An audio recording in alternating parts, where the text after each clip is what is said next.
SDM blogger কট, এরকমই একটি video social মিডিয়ার মধ্যে রাতারাতি ছড়িয়ে যায়, যেখানে একটি ব্লগারকে 4-5 জন ছেলে এবং একটি মেয়ে শরীরের মধ্যে আঘাত করছে। এক সময় তার শরীরকে ক্ষত বিক্ষত করে দেয়। তিনি বাজেভাবে একটি ভিডিও বানিয়েছে, যে ভিডিওর মধ্যে এসডিএম ব্লগার ক্যামেরা চালু থাকবে আর এটা আপলোডও হবে।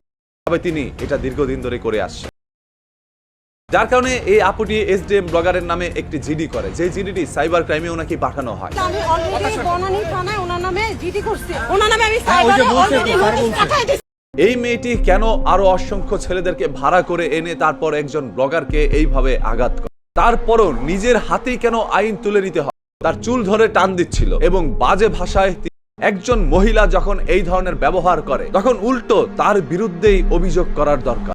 অসংখ্য ছেলেদেরকে অ্যারেঞ্জ করে একজন ছেলের উপরে ঝাঁপিয়ে পড়তে পারে। আমি ধরেই নিলাম ওই ব্লগারের অসংখ্য ভুল রয়েছে, তবে আপনি ছেলে পেলেদেরকে একত্রে করে নিজেই ঝাঁপিয়ে পড়তে পারেন না। আপনি একজন মেয়ে মানুষ, হ্যাঁ, মুখ চোখ সবকিছুই ঢেকে রেখেছেন, তবে এমন টাইট জামা পরেছেন যেন জামা আর একটু হলেই ফেটে যায়। যেই ছেলেটি কোনোদিন তার চেহারা দেখে ভিডিও করে নাই, সেই ছেলেটির চেহারা আপনি রিভিল করে দিলেন।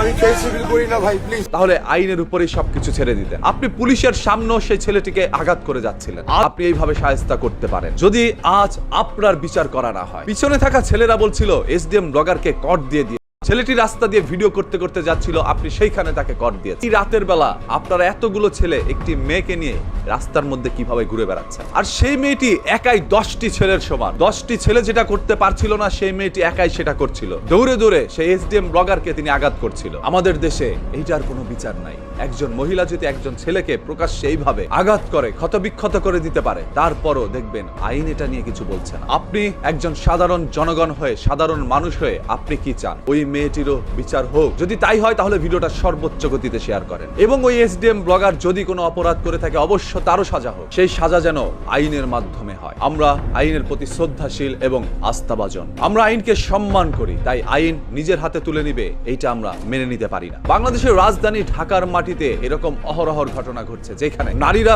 বিকৃতভাবে তার শরীরকে দেখিয়ে রাস্তার মধ্যে চলাফেরা করছে, আর সেটা নিয়ে প্রতিবাদ করতে গেলে এই ব্লগারের মতো হেনস্থার শিকার হয় তারা। একজন নারী 100 জন ছেলের সাথে চলাফেরা করে। ছোট ছোট বাচ্চা থেকে শুরু করে বৃদ্ধ অবধি সবাই এই নারীদের ফ্যান হতে পারে বা ফ্রেন্ড হতে পারে। রাত 10টা, 11টা, 12টা, 1টা, 2টা, 3টা পর্যন্ত এই নারীরা ছেলেদের সাথে ঘুরে বেড়ায়। আপনি তাদের নিয়ে কিচ্ছু বলতে পারবেন না, কারণ এই দেশে ঘোরাফেরা করা তার অধিকার। যখন এই অধিকারের উপরে কেউ হস্তমৈথুন করে দেয়, তখনই এসডিএম ব্লগারের মতো কট খেতে হয়। আমি সব সময় সেই সকল অশ্লীল, নির্লজ্জ, বেহায়া নারীদের বিরুদ্ধে, যারা বিকৃতভাবে এই সমাজের মধ্যে চলাফেরা করে, যারা এই সমাজটাকে ধ্বংস করে দেয়, যাদের কাছ থেকে ইন্সপায়ার হয়ে অসংখ্য মেয়েরা রাত বিরাতে রাস্তায় ঘুরে বেড়ায়, এবং তাদেরই এক সময় সেই সকল বন্ধু বান্ধবের হাতে জীবন যায়। তাদের নিথর দেহগুলো এদিকে ওদিকে ছিটে পড়ে থাকে, আর সেই সকল নিউজগুলোই মিলে পত্র পত্রিকায়। তাই আপনি মা বাবা হয়ে আপনার সন্তানের প্রতি খেয়াল রাখুন। আপনার মেয়ে রাত বিরাতে কাদের সাথে ঘুরে বেড়াচ্ছে সেদিকে একটু নজর রাখুন। যদি আপনি আপনার মেয়ের ভালো চান, আপনি আপনার সন্তানের ভালো চান। একটি